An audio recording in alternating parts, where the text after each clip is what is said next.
N'hésitez pas à liker la vidéo si elle vous plaît et si vous êtes nouveau sur la chaîne, n'oubliez pas de vous abonner et d'activer la notification pour ne rater aucune de nos prochaines vidéos. Allez, on commence. Bonjour, c'est Vicky Gothworth Brunel et je vous apporte un rêve. Et c'est le troisième rêve dans une nuit.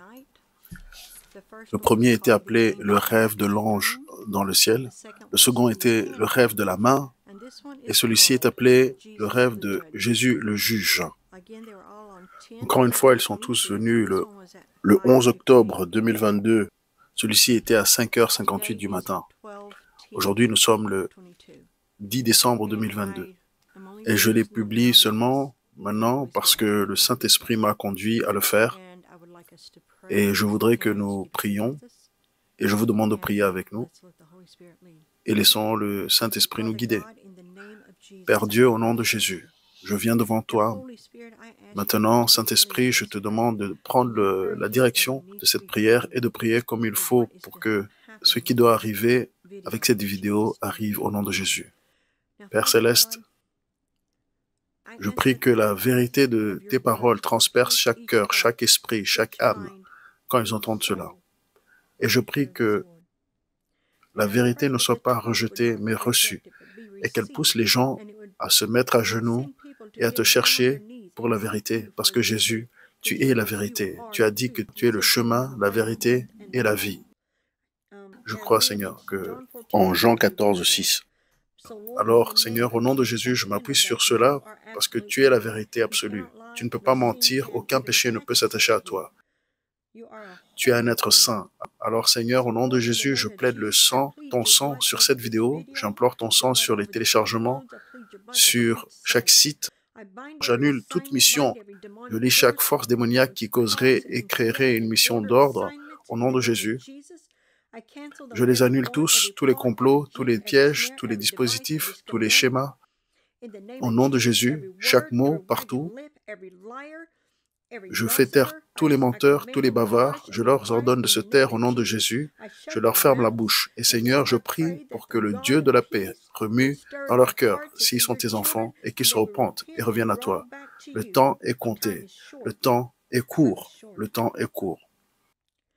Maintenant, Père, je prie et je demande que tu conduises chaque personne à aligner les mots de ce rêve à ta sainte parole, à ne pas prendre ma parole, mais à te chercher pour la vérité, à te chercher pour ta vérité au nom de Jésus. Maintenant, Père Dieu, qui que ce soit, quoi que ce soit, que ce soit l'armée, que ce soit le FBI, que ce soit la CIA, que ce soit les forces de l'Antéchrist, que ce soit les sorciers, les sorcières, les Illuminati, les francs-maçons, je les lis tous au nom de Jésus parce qu'ils sont tous contrôlés par Satan, à l'exception de ceux qui sont à l'intérieur, qui peuvent être sauvés. Satan est un ennemi vaincu. Père Dieu, quand Jésus-Christ a donné sa vie, a vécu sur cette terre en tant qu'homme, est mort pour nous, est ressuscité, quand il est descendu en enfer et a vaincu Satan en prenant les clés de la mort et de la tombe, et est ressuscité victorieux, alors tout pouvoir lui a été donné. C'est par ce sang que Jésus a versé, le sang de Jésus qui a été versé, le sang de Jésus, ce sang tout-puissant, ce sang vivant, tout-puissant, qui ne congèle pas, qui ne coagule jamais, qui ne meurt pas, qui ne se dessèche pas, qui coule toujours, qui couvre toujours, qui guérit. La vie est dans le sang. Jésus, tu es dans ton sang. Et c'est par cela que Dieu a pu te donner ce nom au-dessus de tous les noms, qui fait trembler les démons de peur. Quand il dit que ça fait trembler les démons, ça veut dire qu'ils ont peur du nom de Jésus. Alors je me tiens hardiment debout et je déclare le nom de Jésus sur cette vidéo. Alors j'annule toute mission, que ce soit à travers l'homme ou à travers l'entité démoniaque elle-même, parce que tout est sous Satan. Et au nom de Jésus, Seigneur, je demande et je prie. Et je lâche, ce qui signifie que tout ce que nous lierons sur terre sera lié dans le ciel, et tout ce que nous délions sur la terre sera délié au ciel. Et je demande, Dieu, de descendre dans la domination des hommes. Je peux le faire parce que ma domination a été restaurée en acceptant Jésus comme mon sauveur. Et tu fais tout ce qu'il faut, Dieu, pour que ta volonté soit accomplie. Je ne te lierai pas les mains Je dis, Dieu, tu fais ce qu'il faut, Seigneur, car tu sais mieux que quiconque. Et je prie que ta volonté parfaite soit faite sur la terre comme au ciel, au nom de Jésus. Je te loue d'avance, Seigneur. Merci. Excusez-moi. Merci, Seigneur, pour le thé. Ok, encore, c'est le troisième rêve de la même nuit. Et j'ai vraiment prié pour savoir si je devais les partager ou pas, parce qu'il y a eu beaucoup de controverses sur le fait que nous soyons ou pas dans la tribulation. Si oui ou non, vous le savez, vous le verrez. Je suis ici pour vous donner la parole que le Seigneur m'a donnée à travers un rêve. Je ne discuterai pas avec vous, je vais vous donner cela et vous le prendrez au Seigneur. Et je dis cela dans l'amour, parce que si vous commencez à courir et à écouter l'opinion de tout le monde, vous vous mettez en position d'être trompé. D'accord, ceci c'était le 11 octobre 2022 à 5h58 du matin. Le rêve s'intitule Jésus le juge. Jésus mon amour, tu m'as encore donné un autre rêve. Et pour que tu saches que chaque rêve que je fais, je demande à l'Esprit Saint de l'amener à mon esprit, comme le dit Jean 14, 26, en s'alignant avec la parole. Parfois je lui demande, si ce n'est pas de lui, qu'il me le fasse oublier dans mes pensées.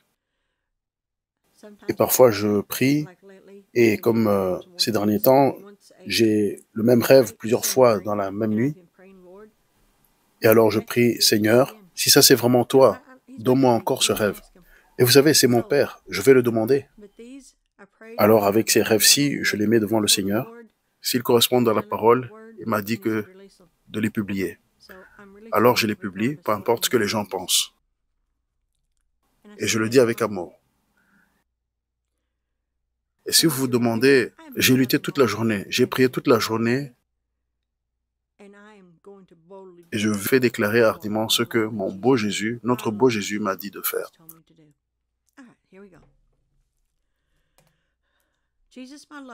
Jésus, mon amour, tu m'as encore donné un autre rêve. Le troisième rêve de la nuit dernière et de ce matin. Je suis une observatrice dans ce rêve, et c'est toi, mon amour, que j'observe. Tu traverses la terre sur tous les continents et tu marches sur des masses d'eau comme les océans, les mers et les rivières avec facilité. Excusez-moi. Excusez-moi. Quand je prie beaucoup, bon, que Dieu s'en occupe aussi. Toi, Jésus, tu es vêtu d'un vêtement blanc droit qui arrive un peu au-dessus de tes chevilles et tes pieds marqués portent des sandales brunes dorées de fabrication simple.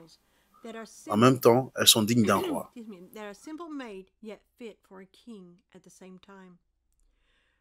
Ton manteau du dessus est fait de couleur bleue. Le corps du manteau est de couleur bleu azur avec une large bande de 10 cm bleu nuit qui part de l'ourlet inférieur du manteau et qui va jusqu'à ton cou.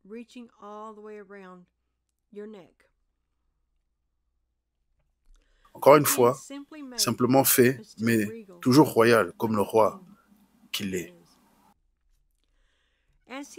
Pendant qu'il marchait sur la terre, il appelait les choses à venir qui se produiraient dans cette ville, dans ce continent. Je l'ai vu traverser les villes et dire des choses comme « Je suis le juge juste de tous ». Vous avez été reconnu coupable de meurtre, de mensonge, d'extorsion, d'abus d'enfants et de bien d'autres choses encore. Cette ville n'a pas été couverte par la prière. Vos péchés, en tant que peuple entier, n'ont pas non plus été repentis. Puis il prononçait des jugements à haute voix. Tornade ici, inondation ici, tremblement de terre ici, des éclairs ici, feu ici, et la liste n'en finissait pas. Mais lorsqu'il arrivait à une maison ou à une personne qui était vraiment à lui, il appelait son nom ou son adresse s'il s'agissait d'un résident appartenant à ses petits-enfants, c'est-à-dire par propriété réelle ou par propriété comme le droit d'y résider, comme la location ou le crédit-bail. Il s'écrie alors, « Père, celui-ci est à moi. Vois mon sang s'appliquer sur leur maison, vois mon sang s'appliquer sur leur cœur. » Puis pour ses petits-enfants, il disait des choses comme « Je ramène celui-ci à moi. ou j'épargne cette maison, ou elle est à l'abri de ma juste colère, juste en jugement. Alors, ceci me semblait comme être des lieux de refuge.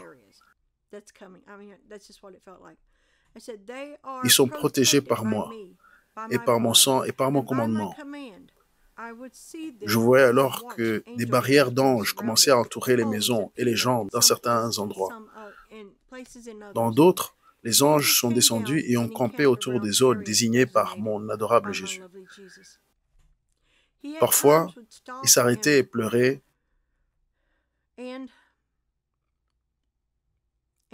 excusez-moi. Parfois, ils s'arrêtaient et pleuraient sur les gens et notre monde. Puis il revenait à son jugement avec une résolution ferme, juste pour la tâche à accomplir. Mon adorable Jésus brillait d'une lumière glorieuse. Je l'ai vu juger le monde entier, du plus petit au plus grand, sur toute la terre habitée par l'homme, qu'elle soit connue ou non aux hommes. Il a marché sur les eaux de l'abîme en déclarant un jugement saint et juste d'un point droit, sans jamais vaciller dans ses normes sacrées. Puis il a commencé à traverser la terre dans les cavernes et des tunnels jusqu'à toutes les installations cachées, les bâtiments, les bunkers et les complexes que les hommes et les Néphilim avaient construits secrètement. Le jugement fut prononcé de manière dure, rapide et prompte. Le jugement est ici, sur notre monde.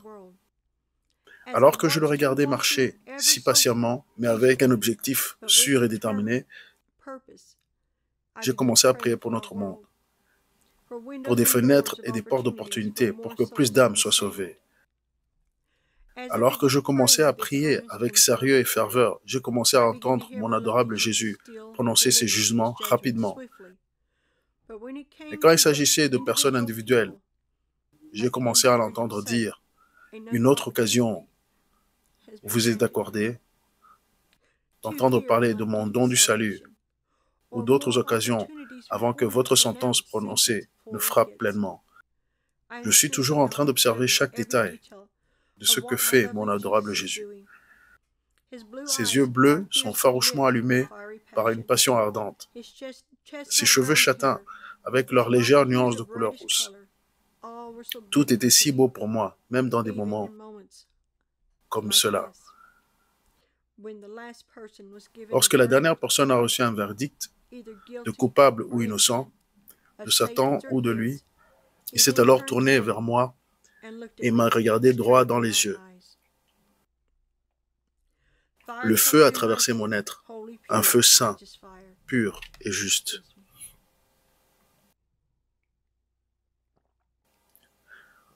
Excusez-moi, je t'aime Jésus, merci. Puis il a parlé. Le jugement est maintenant pleinement venu sur votre monde, mon amour. Il est venu. La division et la séparation sont presque terminées. Il ne reste plus qu'à ceux qui viennent encore à moi, à venir. Je suis le juge juste. Mes décisions sont prises en fonction de mes normes et méthodes sacrées sur lesquelles ce monde a été créé et construit. Maintenant, ce monde et ses habitants vont récolter les récompenses pour lesquelles ils ont travaillé si dur ici dans leur vie sur cette terre. Chacun a été jugé par la condition et le contenu de son cœur. Petite fille, je sais que tu t'es demandé dans ton cœur pourquoi certaines personnes que tu connaissais et qui vivaient ce que tu pensais être des vies pieuses ont quand même reçu une sévère sentence de culpabilité.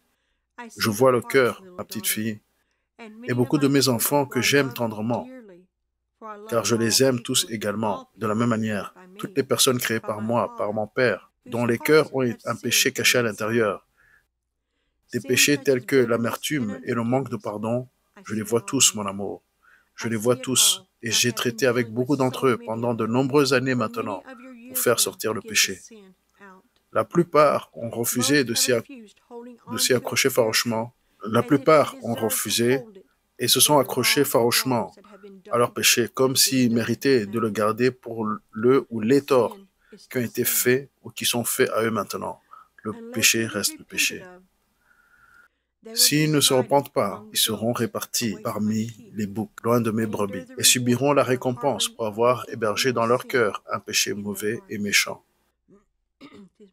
Je comprends, mon beau Jésus, lui ai-je répondu doucement. Puis-je demander, mon amour, mon Jésus, pourquoi marchais-tu sur la terre en jugeant, prononçant jugement? Je suis le juge juste. Mon jugement est à jamais juste, vrai et équitable. Tout pouvoir m'est donné à mon nom par le Père. Je fais sa volonté. Mes déterminations ont été enregistrées dans la cour du ciel. Votre monde, ma petite fille, a été jugé. Vos péchés ont été pesés dans la balance. Vous avez été reconnu coupable et condamné. On vous a donné de nombreuses années pour fuir. On vous a donné de nombreuses années pour faire appel en vous repentant vraiment. Votre monde a reçu la grâce. Du temps pour se repentir, mais vous avez gaspillé ce temps en tant que peuple entier en tombant encore plus dans le péché au lieu de revenir à moi. Votre période de grâce a expiré. Votre liberté conditionnelle, comme votre monde l'appelle, qui vous permet de faire le bien, de vous repentir, a été révoquée pour avoir annulé les termes sacrés de repentance. Excusez-moi. Merci Seigneur. Maintenant, pour votre monde, vous devrez subir votre peine et purger votre sentence. Mais même en cela, je suis miséricordieux, car tous réaliseront et verront que je suis Dieu. Je suis au contrôle et ma main ne sera pas arrêtée par les hommes et les femmes méchants de votre monde.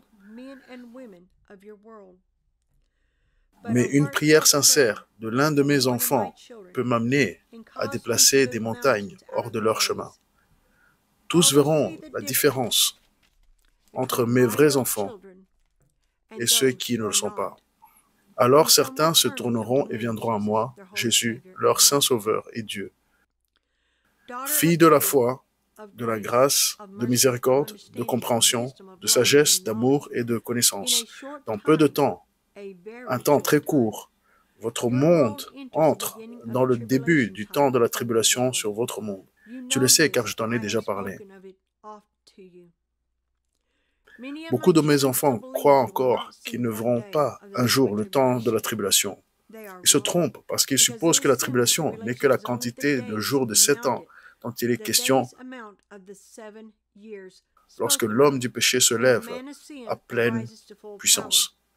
Petite fille, il y a des jours de tribulation qui précèdent la période de 7 ans, le temps de tests et des épreuves, encore la tribulation prédite, dont parle ma sainte parole.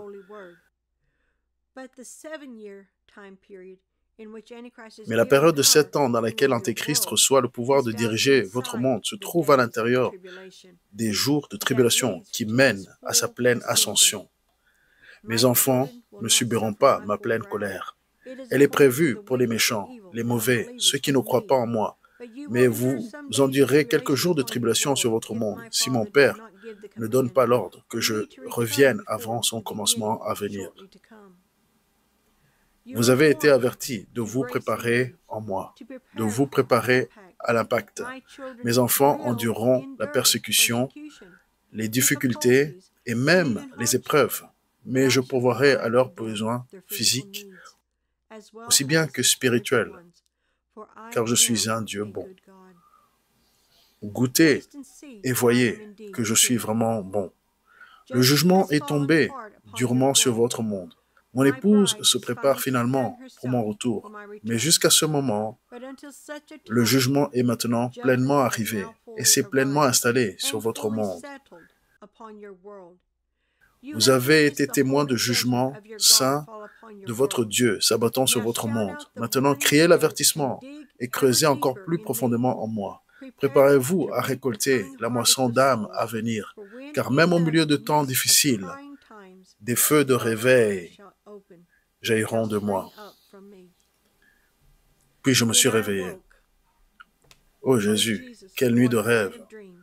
Je prie Jésus sur toutes ces choses Et quand tu m'instruiras sur ce que tu veux que je fasse en ton nom, je le ferai, car je ne peux faire ces choses n'importe quoi que par ta force et ton nom. Je t'aime, Jésus. Je t'aime aussi, ma petite fille. Je t'aime aussi. Et voici les versets qui ont été donnés. Psaume 98, verset 9. Psaume 34, 8. Matthieu 24, 21. Jean 16, 33. Matthieu 24, 29 à 31. Marc 13, 19. Romains 8, 39. Apocalypse 13, 5. Jean 5, 22. Jérémie 30, 7. Deutéronome 4, 30 à 31. Actes 14, 22.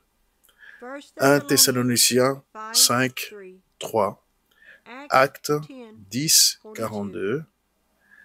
Jacques 5, 9. Psaume 46, 10. 1 Samuel 2, 10.